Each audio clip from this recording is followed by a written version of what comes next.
This is Dale Wetzel. I'm the host of the Legislature Today radio program.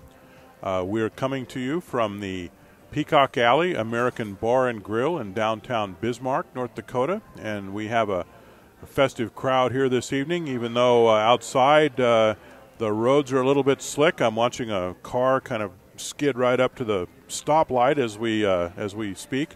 And also there's a blizzard warning and there's some weather problems, but hey, you know, some folks are still out and about, and if you have the gumption, you can come down to the Peacock Alley and have a good drink, have a nice meal. It's a wonderful place to spend an evening, and you will be in a nice, historically interesting and festive atmosphere. We have on the second hour of our program, we have we're going to be talking about oil and gas and various issues that arise from North Dakota's oil and gas production. This hour is sponsored by the North Dakota Association of Oil and Gas Producing Counties. We have with us this evening North Dakota State Representative Vicki Steiner. She's a Republican from Dickinson. She is the director of the North Dakota Association of Oil and Gas Producing Counties. We also will have a couple of guests on the telephone. Mr. Cal Cluin, who is the executive director of the Theodore Roosevelt Expressway Association, will explain to you later in the show what that is and the significance of it. We also will have Mr. Joe Kiley, Vice President of Operations of the Ports to Plains Alliance, which is a organization of states that comes from the Mexican border in Texas all the way to the Canadian border in North Dakota. It includes a number of states that are interested in promoting a trade corridor from the nation's far south border to its north border along the heartland. We have with us in person Representative Vicki Steiner, and we're going to be speaking to her about the Association of Oil and Gas Producing Counties itself. Welcome, Representative Steiner. And can you please tell me why was the association formed and what is its objective?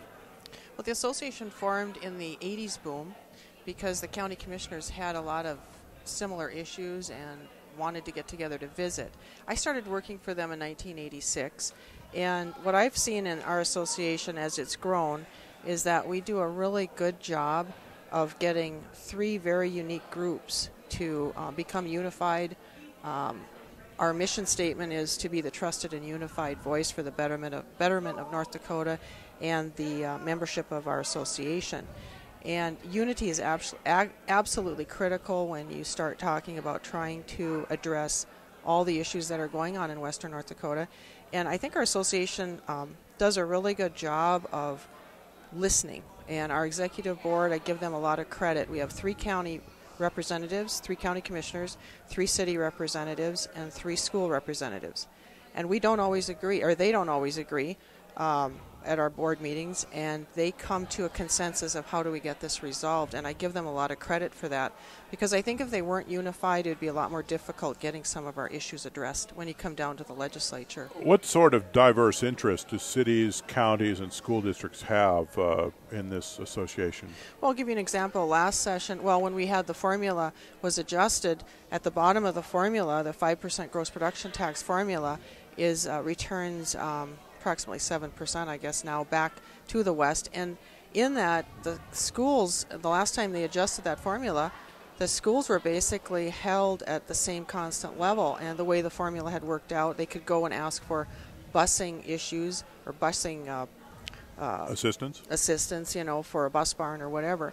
And it just wasn't enough. And the schools came back in and really talked to the board and said, we need to do something about this. So when you look at the new bill that's coming forward, it does a better job for schools. And I think in part it's just that conversation and listening. Okay, how are we going to get where we're going? So it doesn't always work the first time, but I think the unity that I see in the county, cities, and schools, even though they have, you know, different schools sometimes have to build a new building and people don't like that idea, and then you've got cities that are trying to take on some debt, but they don't want to take on too much debt for their taxpayers, and so they come to the legislature for some assistance. And then you have counties, they've got dust problems, the cost of their materials to keep the dust down for their ranchers and the farmers in their counties. All of those issues have to kind of come together, and how much do we allocate for this, that, and the other, and they work it out. And if you're not unified, you're going to have a very difficult time selling a big package like the one that's coming forward. Is it almost like a mini legislature where you have these diverse interests and they kind of figure out, they give and take amongst themselves before they go to the legislature? Exactly. And I'm glad you called that. The legislative process is a negotiation session, and the House has more people, and so the House, it takes them a little bit longer to negotiate, because every time you add more people into the mix, people always say, well, the House is a lot tougher place to bring an idea, that just you have more people thinking about it, and it's all a negotiation. Then you have the negotiation between the House and the Senate, and so that takes it even a step further, but you always have that negotiation at the local level, and we vet the issues. And I think the fact that things have finally started to come together is really a credit to my board of directors and the unity that they bring to the process, and the members. We need to, I think, go back to kind of to basics here and talk about exactly what we're referring to. We're referring to the share of money Correct. that counties, cities, and school districts get from the North Dakota oil production tax, Correct. which is a 5%. It's a 5% tax on oil production. And can you tell me what sort of share do these constituency groups get from the oil production tax right now, and how would this change according to the proposals that are outstanding right now in the legislature? Well, and I should have addressed that earlier, because that was probably in the 80s. That was one of their concerns, is because counties out west cannot tax the oil well structure itself. It's an in lieu of property tax.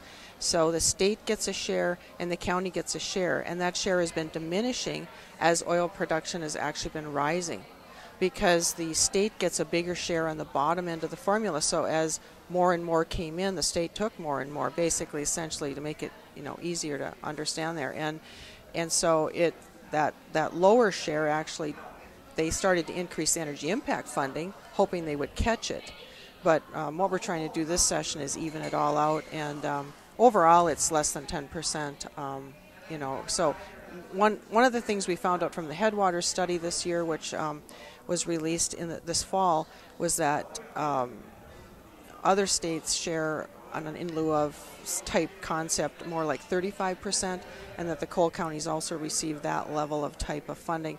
So the 7 below 10%, it just was not going to be manageable with this rapid growth. And I mean, prosperity is great, but we have to make sure that we take care of that infrastructure. Otherwise, the taxpayers out west would be left with the bill. And I realize you can't do it all in one session, so we've been kind of trying to address it session after session. And what do the cities and counties and school districts do with this money? Oh, they use it for their water treatment facilities. They use it for roads. Counties generally use it on their roads, and the costs of gravel and rebuilds, and your cities, obviously, water and sewer, if they need to do water and sewer. And then your schools will use it for their additional students and for their school buildings if they can. I mean, it depends.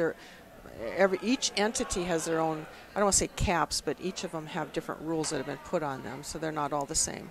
And these bills that are in the legislature presently would give the cities, counties, and school districts a larger share of this oil money. Correct. And can you talk about how much larger of a share is it, and will it be enough to do what needs to be done in western North Dakota to deal with the effects of oil development?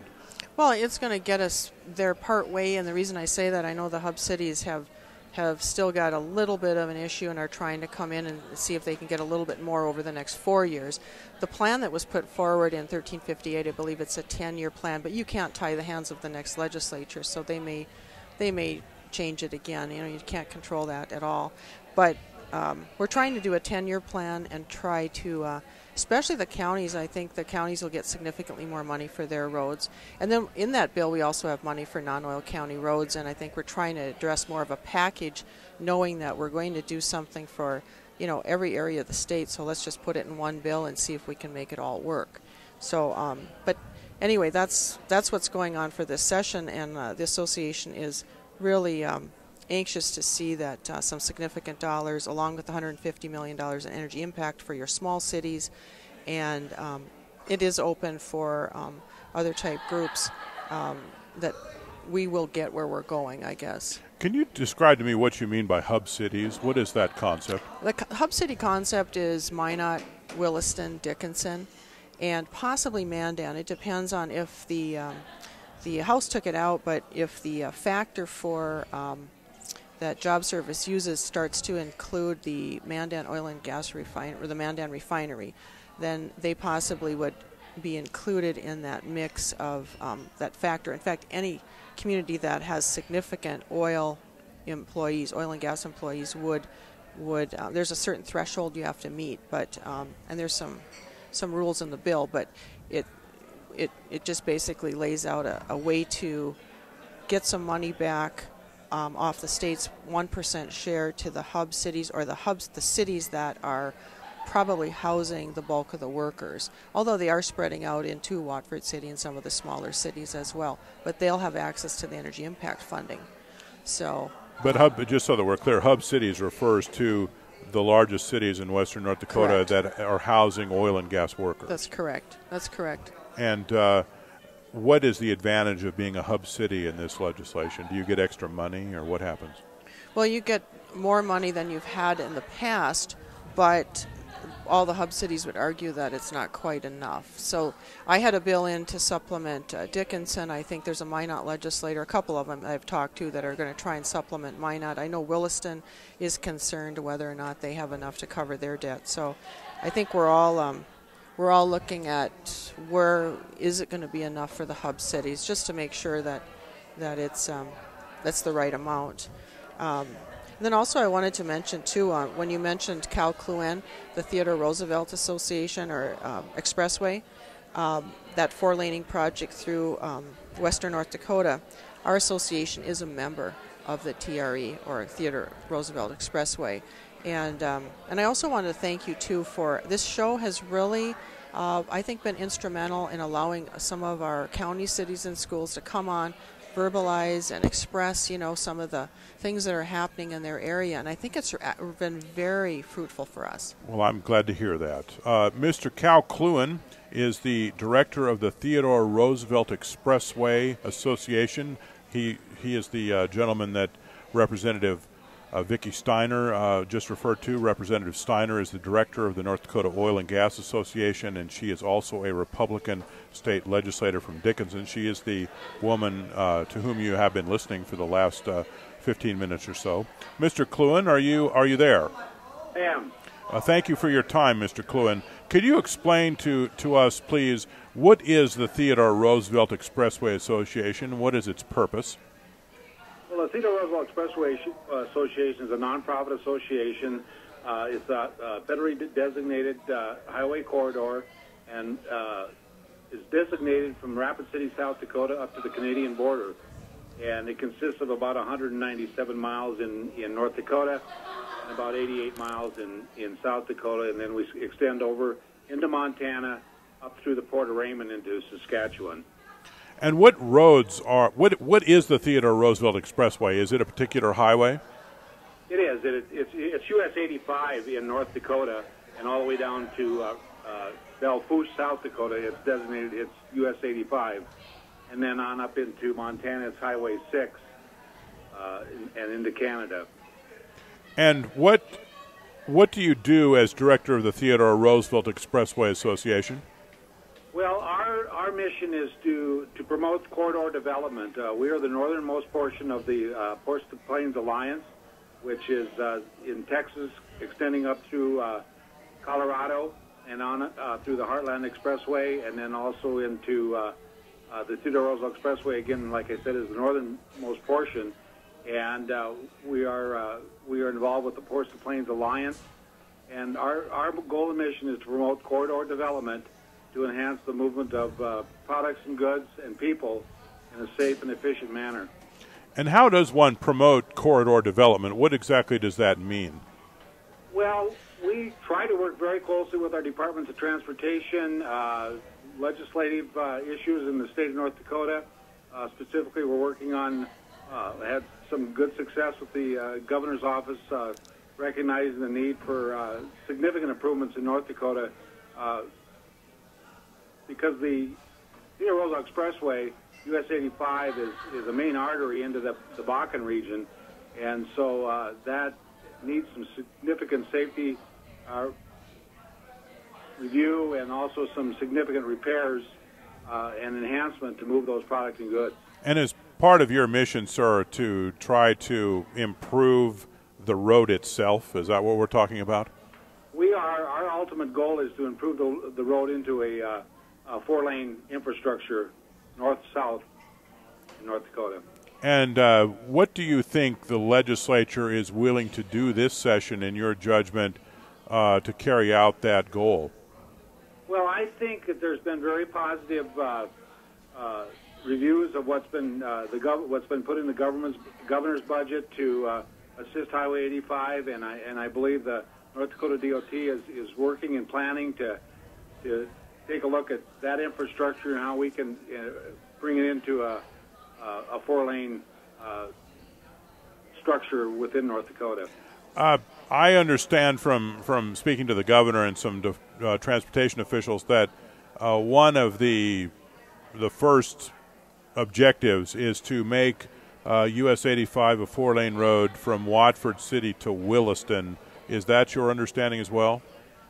That is my understanding, and that is going to be the first phase, and that will, the way I believe it's being planned, is going to be a four-lane undivided highway connecting the existing passing lanes that were put in about 2 years ago. They'll bring that to now a four-lane infrastructure. And just so that I'm clear, the goal here, or at least the vision, is to make US 85 a four-lane highway along its length? That would be the ultimate goal, yes. And what extent do you think that's realistic in, say, for example, south of Interstate 94? Well, I think we just have to take time and look at the traffic projections into the future. I know that we take a look at freight movements, and our freight movements in north-south direction in North Dakota is increasing significantly. We've got projections going out to 2040 that shows that the trade is going to increase significantly north-south. North Dakota is an exporting state. We can show that the projections to exports into Canada and Mexico has increased significantly, and we feel that should be looked at to show need for improved infrastructure in North Dakota on US 85. Do you think that this is a situation where if you build the improved highway, if you have a four-lane highway along this length, that the trade will follow? Or is the trade already? The trade is already out there and increasing, at levels right now. I believe it'll, naturally, if you have good, smooth, efficient transportation infrastructure, that freight movement is going to take a look at those roads. I guess we see it here, living in western North Dakota, that with the increased energy production, we can see examples here. I live in Bowman, North Dakota, and there'll be any time from 45 to 90 trucks sitting at one of the new truck stops that we have sitting here that wasn't here 4 years ago. So that's certainly something that is an eye-opener that I think we need to take a look at for the future. And like I said, there are projections out there of these increases into these north-south direction that I think we need to take a look at. And I am a kind of a fan of, that you build it, they will come, because I have to take a look back at the visionaries that wanted to finish Highway 2 to the west, and where would we be at in North Dakota if that wasn't what it is today? So I guess when I take a look at the north-south trade And even with our partners in South Dakota, we have one of our largest membership partners is the South Dakota Economic Development, Black Hills Economic Development Group, a group of 17 communities, and they see economic benefit and economic development from what's going on here in North Dakota. So it's certainly, it could have some positive effect if the infrastructure is improved to a modern, safe transportation system. One of the issues I understand that you're trying to address, Mr. Cluin, is something called the Long X Bridge bottleneck. Can you explain what that is and what is being done to try to eliminate that bottleneck? Well, it's been a concern for several years that I think there's been a request that that bridge be taken a look at to be replaced by highway officials at some point in the district, and yet it is a two-lane bridge. It has restrictions to over-width, over-wide loads going up into the region, specifically going into the Bakken region. And, our load limits just went on here, are going to be going on in most of the roads in North Dakota for spring load restrictions. And if there's a load going up in that area, they're not going to be able to go across that bridge if it's a wide load or an over-width load, so they have to take a detour, and that sometimes can be up to 300 miles to get where they're going. So, that's been a concern, looking at it for the freight movements of an industry such as our oil and gas industry in western North Dakota. Well, a 300-mile detour would certainly catch my attention, sir. The Long X Bridge is over the Missouri River, is it not? That's correct. Okay. We've been speaking this evening to Cal Cluin. He's the executive director of the Theodore Roosevelt Expressway Association. We've also been speaking with Representative Vicki Steiner. She's a Republican state legislator from Dickinson and the director of the North Dakota Oil and Gas Association, which is the sponsor of the second hour of the Legislature Today show this evening.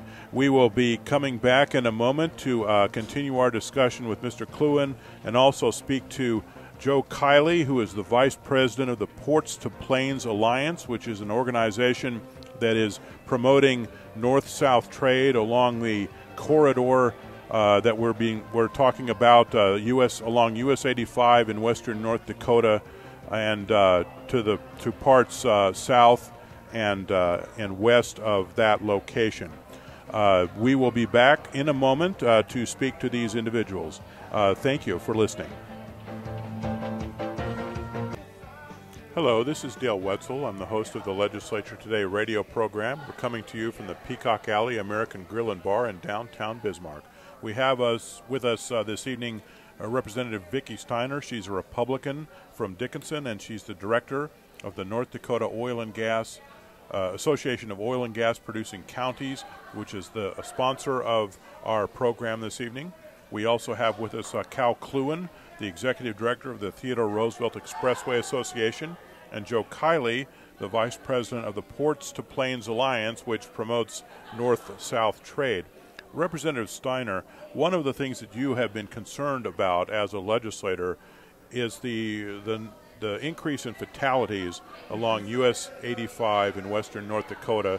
And could you please explain what you're doing to try to draw more attention to this problem and to make it less likely that people will get killed on this road?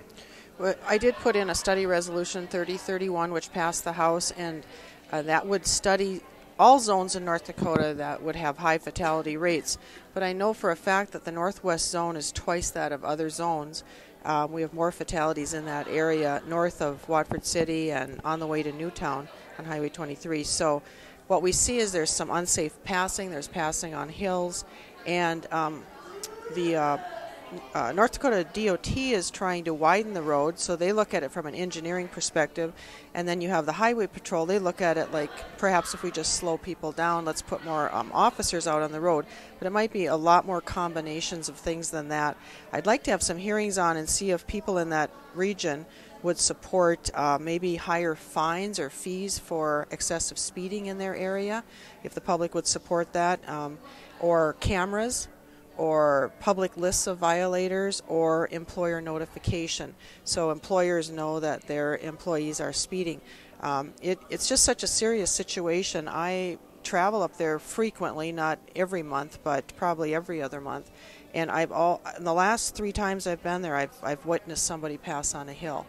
And I don't know what we can do about it, but I think it's going to take some legislative study and maybe a task force or two to come up with some solutions, and it needs to be done. And it's not just widening the road, because they're going to be working on that road for many years, and we need to get after this now. Is it a situation primarily of frankly unsafe driving, or is there something that we can do with the highway itself to make it safer to drive on? I think it's unsafe driving. Even once we get it 4-laned, I'm going to be concerned whether or not they're speeding. And you won't have so much problem with passing on the hills when you get to a 4-lane, but we're going to be careful that they know it's an undivided highway as well. And now when the snow falls and you're not really sure where that passing lane is, sometimes cars are all over the place. So it's just, there's a lot of people, and we have some new drivers to North Dakota. We have some young men who are not familiar with icy road conditions, and they're all some of them are in a hurry, and it's not necessarily all oil field. I would say you've got your construction workers, you've got all kinds of different people coming for jobs, and they're just not as some of them are just not following our traffic laws. And I know it's going to take some highway patrol, and it will definitely take the help of the DOT, but I think it could possibly involve other things as well. Mr. Cluen, to what extent is this a factor in what you're doing, the safety considerations of having a 4-lane road versus a 2-lane road? Well, there's statistics out there that rural highways, rural 2-lane highways, have 6 times greater accident rates than a 4-lane structure. And in our case, where we're having this significant growth in an energy industry, it's compounding that over those rates. When we listen to Vicki, and I travel that road naturally, and when you have movements of trucks that are sometimes 16 to 25 deep in trucks traveling together, going to different sites, whether it be frac sites or drilling sites or moving heavy equipment to a drilling site, people get anxious, and they get, their timing isn't correct, and they do get the passing, just as Vicki said, passing on hills or going right into the ditch and passing. It's unsafe driving, there's no doubt about that, but to move an industry and move things in a modern fashion, we need to take a look at getting this infrastructure built into a 4-lane. It'll take time. I don't know, if a lot of us will see the project in our lifetime, but it's just something we need to get on right away. This US 85 is a lifeline for a lot of rural communities out here, and when you hear local people saying, I do not travel that road anymore, that does have an effect on business people that rely on the traveling public. So that's another concern of ours, is the economic development issue. Mr. Cluen, when we talk about a 4-lane road, making US 85 into a 4-lane road, would it be a divided highway or just a 4-lane single highway? Well, right now, I guess what I understand is that the project that's going to be between Williston and Wofford is going to be a 4-lane undivided. That will be similar to the road that the highway that you take, that you recognize, is going past the airport in Bismarck going down to Mary College. That type of road is what I understand that it's going to be engineered and built into.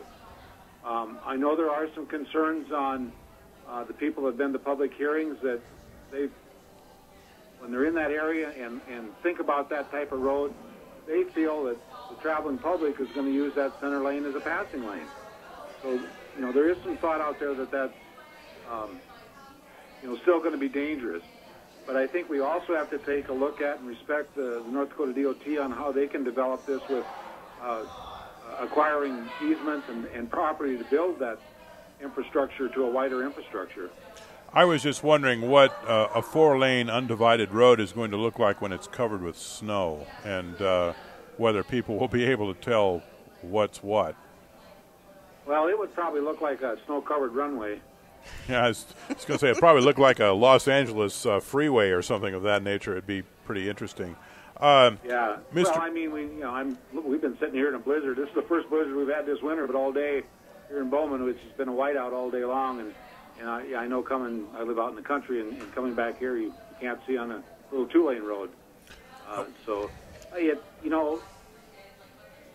not an engineer by any means, but I do know that traveling the United States through different regions, there's certainly nice infrastructure that carries the traveling public and also the freight movements in other states that I think we should, take advantage of what some of the other states have done and how they move their commerce. We also have on the phone a gentleman, Mr. Joe Kiley. He's from Lyman, Colorado, and he is the Vice President for Operations of the Ports to Plains Alliance, which is an organization that tries to promote trade along the north-south corridor from North Dakota to Texas. Mr. Kiley, are you there? Yes, I am. Outstanding. First of all, sir, did I pronounce your name correctly, and did I pronounce your town correctly? You did very well on both. Well, thank you, sir. Can you explain to us what is the Ports to Plains Alliance? What is its purpose? The Ports to Plains Alliance takes really 3 of the congressionally designated high-priority corridors on the National Highway System. The Theodore Roosevelt Expressway, the Heartland Expressway that goes from Rapid City to Denver, and the Ports to Plains corridor that goes from Denver to the Mexico border through Lubbock and Amarillo. Primarily a rural corridor. We've got about 168 member organizations, including the province of Alberta, and we work together to, at the national level, at the federal level, in trying to get funding or policies in place that will benefit rural highways. And what policies would those be, sir? In this last transportation reauthorization, there was a new program that was put in that was called Critical Rural Freight Corridors. And all of Highway 85 in western North Dakota fits that. Most of the corridor all the way through Colorado and into Texas meets that. Now, that gives the framework to allow departments of transportation to use federal funding on those roads. They still have the flexibility to choose whether they're going to use it there or not use it there. And how much trade already goes on along this corridor, and what is your vision for how it can be increased with the requisite improvements? Well, let me give you some North Dakota export numbers. A lot of the data you see is, the trade with Mexico or the trade with Canada, but along this corridor, in the 9 states that are along this corridor, North Dakota exports almost $3.2 billion worth of goods. Since 2002, that's grown 217%. And some of the larger trading partners are, of course, South Dakota and Montana because they're adjacent, but it's also Colorado and Texas that you're exporting to. And you can turn it around the other way, and you're importing equipment and that kind of thing, oil production that comes out of those states at all. So it's overall almost a $6.2 billion trading relationship just domestically. You trade almost as much with Colorado, with Texas, as you do with Canada right across your border. To what extent do you think this trade would increase if the infrastructure was improved as you would like to see it improved? Well, earlier you were asking the question about, build it and they will come. I know that the opposite is true. If you do not have 4-lane highways, most of your larger companies that are moving a lot of goods don't want to locate there. You have to have that kind of an infrastructure to be there.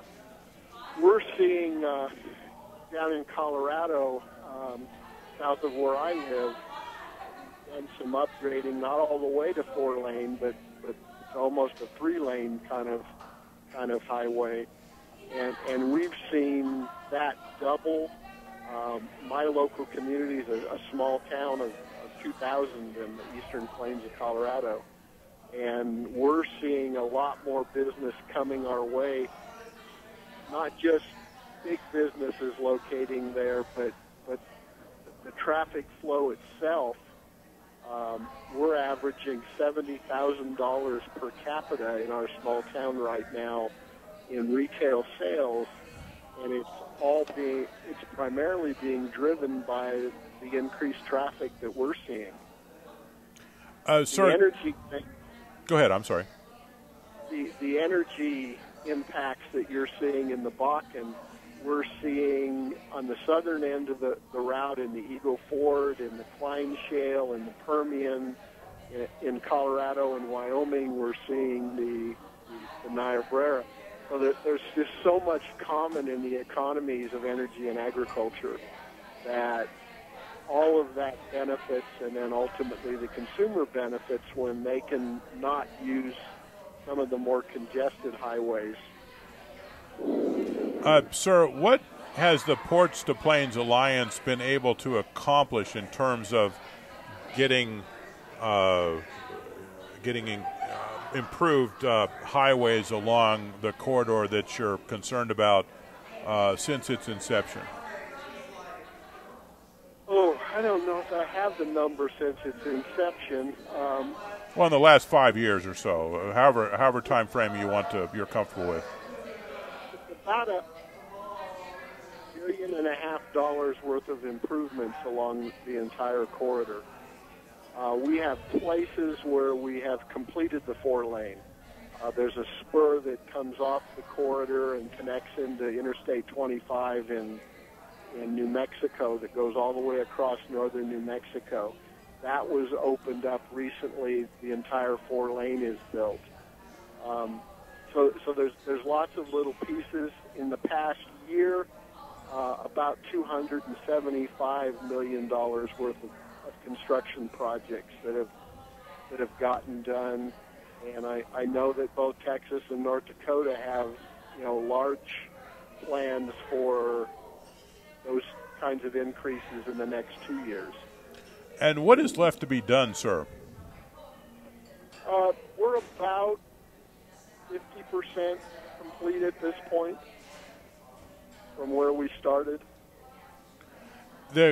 Given the current federal budget situation, Mr. Kiley, how difficult is it going to be to obtain, for example, the federal aid that one might want to contribute to complete this project? That's a difficult answer. I don't really have a great answer for you on that. A lot of the historical funding for rural projects like this came from congressional earmarks, and since the Bridge to Nowhere, congressional earmarks aren't popular. No one's going to support those. So we work more at the policy level to get the right policies in place, and then we have to work with each state and with each state DOT to encourage them to spend the dollars. In some states right now, there's some significant discussions about increasing state funding, which, again, gives them even more flexibility and less regulation to do some things. State of Wyoming has increased their gas tax. State of Nebraska in 2010 gave a portion of their state sales tax to transportation. Texas has done 2 large bonding programs using their general fund to accelerate projects instead of waiting till they had all the dollars in place. Construction inflation was so much that they said we're better off to build them now and pay that interest on that money. It's still a better use of the money. So there's a lot more happening at the state level in the way of funding in the last 3 to 5 years than there was in the 10 years before. Mr. Kiley, how would you rate North Dakota in terms of its ability to advance the goals of the Ports to Plains Alliance in the last 5 years? Well, I think in terms of, because of the oil and gas dollars that have become available, and at least the willingness of the legislature to fund new transportation projects in western North Dakota, it looks to me like it can be one of the highlights. Thank you for your time, Mr. Kiley. Is there anything else that you wanted to add about the Ports to Plains Alliance? It's just a real good group of rural people that think alike, and that the effect on the economy and energy and moving agriculture things seems to be the basis for that common kind of thinking. We're speaking to Joe Kiley, who's the Vice President for Operations of the Ports to Plains Alliance. He lives in Lyman, Colorado. We also have with us this evening Representative Vicki Steiner. She's a Republican from Dickinson and the director of the North Dakota Association of Oil and Gas Producing Counties, which is a sponsor of the Legislature Today radio program.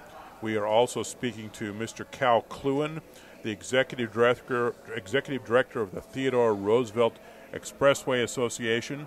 And Mr. Cluin, just to give you a bit of a trite question, how is the weather down there? I understand it's snowing rather vigorously. Yeah, we've got a vertical snowstorm. And what is a vertical snowstorm, sir? Well, the snow is coming in a vertical pattern.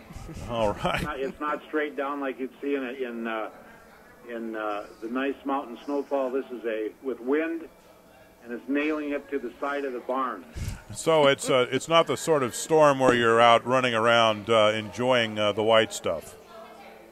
No, we have not went out and fluffed around or anything. We're very much aware of wind chill. And how long has this been going on, sir? That has been going on since about 11 o'clock this morning. What sort of accumulation have you had? It's hard to measure when it moves like that. You can't get it. You can't get a good count on it. Representative Steiner, I wanted to ask you a bit about the progress of your resolution. What has been the reception of it amongst other legislators, and what do you think will result from it? Well, it did pass the House, and now it moves across. As you know, as you talked in your earlier program, we're about a third of the way through the session, and now the bills from the House go to the Senate, and then it goes into conference. I don't think this bill will, but the reaction in the committee was one of the chairman of the committee said the legislature will be able to have people come in, and we'll get some ideas ready for next session, and if we will address this problem of safety. And again, could you refresh our memory as to what the resolution does? The resolution calls for looking at safety issues on Highway 85 and any zone in the state that has a high fatality rate that's above other zones in the state. Are there other zones in the state that you're aware of outside of western North Dakota that might qualify for a study under this resolution? No. Okay. I think it's just the northwest zone that is primarily around Williston. I don't think the Dickinson area has that level of fatality. So it's just the northwest. Do you have any ideas that you'd want to share with us right now about what could be done to try to cut down on this increase in fatalities? Are we talking about more fines or what more enforcement? What are we talking about? Well, that's one of the things I'd like to have the hearings is to see if the local people, if we put a higher fine in a high fatality zone, if the local residents would support something like that, or they need to come into the hearing and let us know how they feel about it. Not only that, but maybe cameras. Maybe we can catch people passing on hills. Do people want us to suspend their license then for that activity? Or, you know, what do you do with people who are unsafe, doing some unsafe passing? How serious are we going to get after this issue? And we've been speaking to Representative Vicki Steiner. She's a Republican from Dickinson and the director of the North Dakota Association of Oil and Gas Producing Counties. We're also speaking to Mr. Cal Cluin, the executive director of the Theodore Roosevelt Expressway Association, and he is a resident of Bowman. Also Joe Kiley, vice president of the Ports to Plains Alliance. Thank you for your time, everyone. thank you. The Legislature Today is brought to you in part by Prairie Outpost Log Homes.